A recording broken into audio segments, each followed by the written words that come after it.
The first rays of dawn sparkled on the moving truck's windshield as it sat parked by the curb, its motor purring steadily in time with my pounding heart. I was out in the front yard, holding my clipboard and ticking off the final boxes from my relocation checklist, when the sharp squeal of brakes pierced the air. A sleek silver SUV veered sharply into my driveway, cutting off the truck's way entirely. Karen, our overbearing HOA president, emerged from it, her business suit rumpled as if she'd dashed out in a frenzy. Her features were already locked into that signature scowl of self-righteous fury. She strode straight at me like a commander charging into war, her high heels striking the pavement in a rhythmic warning of the clash ahead. "You aren't leaving this spot," she declared, folding her arms across her torso like an unbreakable wall. "Not before settling your overdue dues to our neighborhood."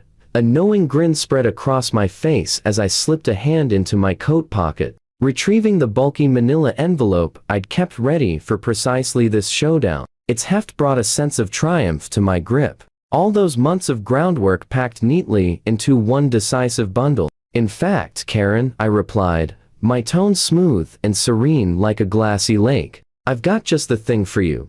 Her smug grin wavered as I held the envelope out to her. She snatched it with wary hands, her flawlessly polished nails glinting in the sunlight while she ripped it apart. I observed with quiet glee, as her expression shifted from cocky assurance to utter astonishment, blood fading from her face as she rifled through the official papers within. After 3 years enduring life in Willowbrook Estates, I'd reached the end of my rope with Karen Mitchell's tyrannical control. She turned our peaceful suburb into her private domain, brandishing the HOA handbook like a club against anyone who stepped out of line. My cry-me offense? I'd coated my entry door in navy blue rather than the mandated midnight blue. The shade variation was undetectable to anyone normal, but Karen's hawk-like scrutiny caught it at once, slapping me with the $200 penalty and a haughty lecture on upholding neighborhood aesthetics. That incident merely kicked things off.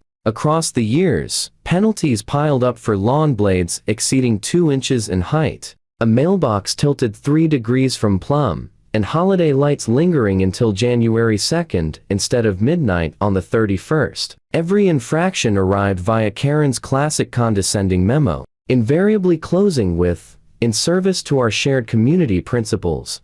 Fine-spection checks were even more invasive than the charges. Karen materialized without warning, tape measure at the ready, snapping photos of my entire lot. She'd scale fences for better views, scrutinize garbage bins with lab-like accuracy, and on one occasion wielded a color chart to confirm my window covers aligned with the permitted hue. Fellow residents murmured that she maintained exhaustive dossiers on each household, logging every breach alongside daily routines. But I snapped when she slapped me with the $500 levy for rampant dandelions out back, plants scarcely noticeable from the road. Selling that did it. I resolved to offload the house and seek a sanctuary where owning property didn't mimic surveillance under a lens. The transaction started seamlessly. An eager young pair snapped it up as their starter nest. I'd settled all dues down to the penny, secured every required HOA approval, and locked in the closing for Tuesday dawn.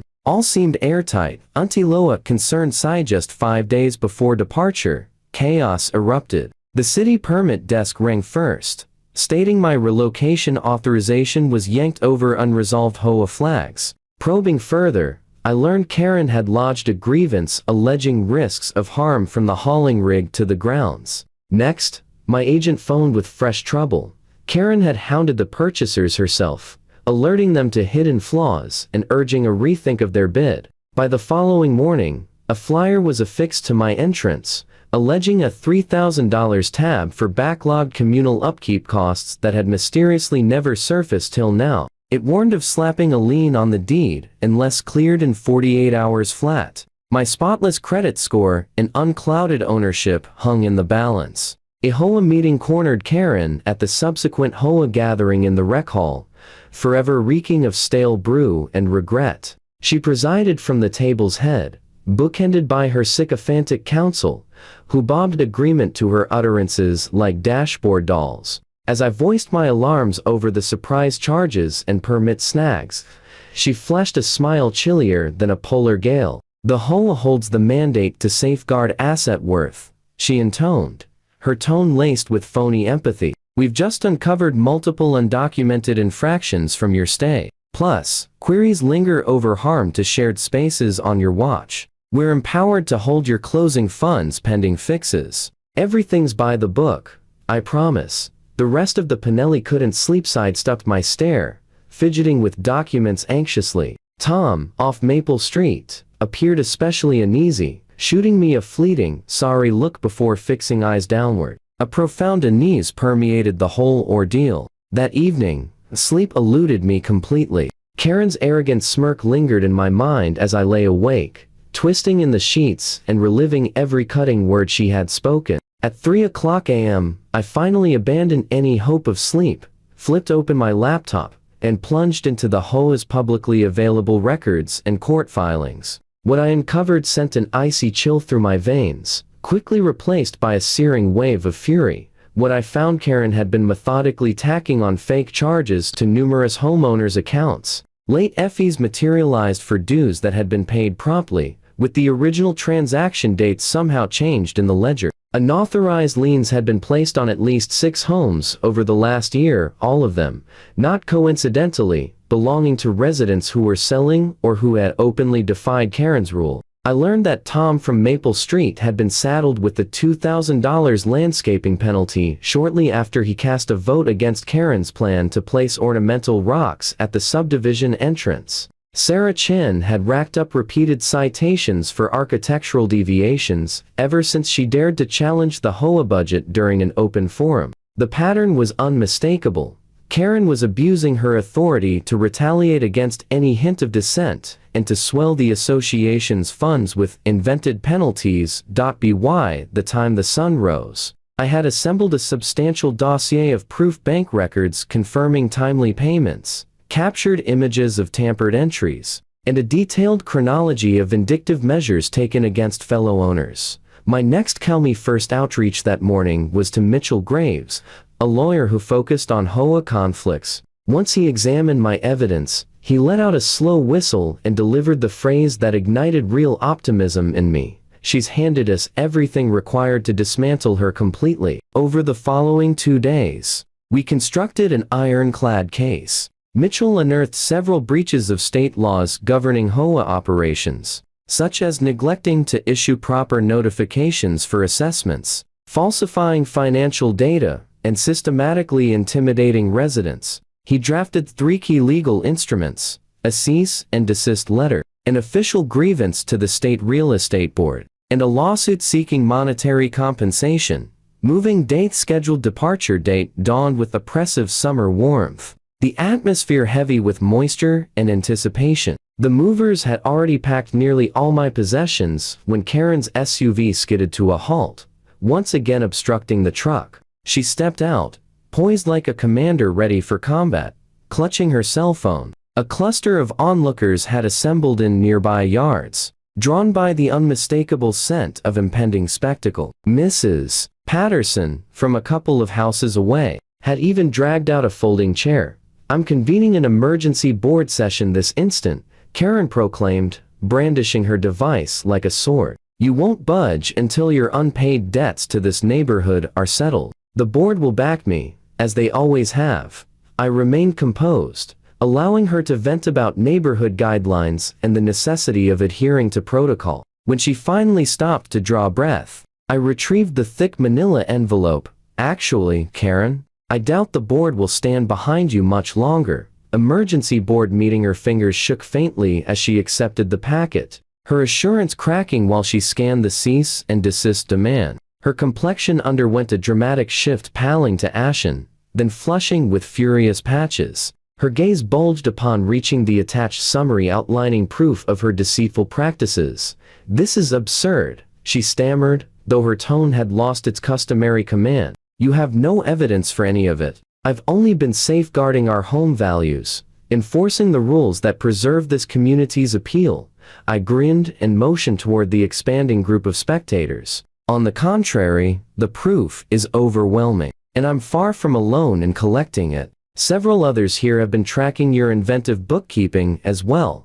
Tamor evidenced from the gathering, clutching his own binder. I have duplicates of every check I sent. Karen, right down to the ones you insisted arrived late. Sarah Chen moved beside him, brandishing her phone. I've got audio from our previous 3 gatherings, including the session where you vowed to penalize me over my daughters. Chalk drawings on the sidewalk. Karen's meticulously built veneer shattered as additional residents came forward bearing their own documentation. The truck driver lounged against his cab, clearly entertained by the unfolding drama. Even Mrs. Patterson had set aside her yarn to witness Karen's dominion disintegrate before everyone's eyes. 3 days afterward, as I unpacked cartons in my fresh residence, my phone lit up with a notification from Mitchell. Karen loses her job. Karen had been formally served papers at her office, a mortgage firm where she held the role of senior loan officer. The delicious irony escaped no one. A person who tampered with housing finances as a hobby did so for a living. G2. The hastily called HOA board assembly that ensued was, per Tom's exuberant texts, more riveting than any scripted drama. An independent examiner was summoned to scrutinize the association's finances, and the results were devastating. More than $50,000 in dubious assessments and sanctions had been amassed during Karen's tenure. Backed by shoddy records and highly suspect trends, the board unanimously elected to oust her from leadership without delay. She rose abruptly, cheeks blazing with fury and shame, toppling her chair as she bolted from the room.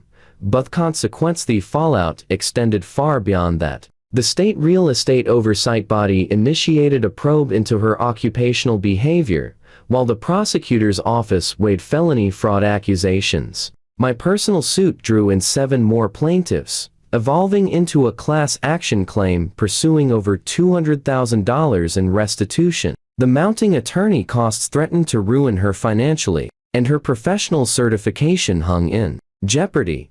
The once feared enforcer of trivial regulations and whimsical penalties now confronted penalties of her own that could burden her for decades. The ultimate revelation arrived via forwarded message from Tom. Amid the review, auditors learned Karen had been secretly negotiating to acquire my former house through a front entity, intending to renovate and resell at a markup. She had deliberately undermined my transaction to depress the asking price, positioning herself for a bargain steal. Her own avarice had sealed her fate.